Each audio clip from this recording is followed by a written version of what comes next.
ఆంధ్రప్రదేశ్ ముఖ్యమంత్రి నారా చంద్రబాబు నాయుడుతో Tata Sons chairman N Chandrasekaran మర్యాదపూర్వకంగా భేటీ అయ్యారు.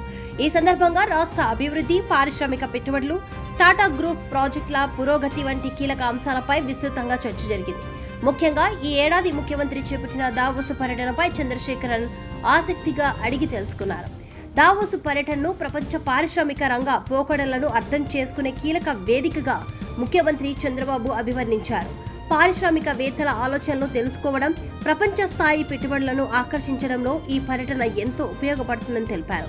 ఏపీని గ్లోబల్ బ్రాండ్గా నిలబెట్టడంలో, కొత్త పాలసీలపై మార్కెట్ అంచనాలు తెలుసుకోవడంలో దావోస్ పర్యటన కీలక పాత్ర పోషించిందని సీఎం చెప్పారు. 2025 దావోస్ పర్యటనలో జరిగిన చర్చల ఫలితంగా ఇప్పటికే 2.50 లక్షల కోట్ల పెట్టుబడులు గ్రౌండ్ అయ్యాయని ముఖ్యమంత్రి వెల్లడించారు. 3 రోజుల పాటు నిర్వహించిన విభిన్న సమావేశాల్లో green energy, technology, artificial intelligence, వ్యవసాయం, టూరిజం వంటి రంగాల్లో రాష్ట్రం సాధిస్తున్న పురోగతిని ప్రపంచ సంస్థలకు వివరించామని తెలిపారు. గతంతో పోలిస్తే భారత్ పట్ల ప్రపంచ దిగ్గజ కంపెనీల ఆసక్తి గణనీయంగా పెరిగిందని చంద్రబాబు పేర్కొన్నారు. యువశక్తి, సమర్థ నాయకత్వం, స్పష్టమైన పాలసీల కారణంగా నేడు భారత్లో ప్రతి రంగంలో పెట్టుబడులకు విస్తృత అవకాశాలు ఏర్పడుతున్నాయని అభిప్రాయపడ్డారు. ఈ మార్పును ప్రపంచం గమనిస్తుందని సీఎం తెలిపారు.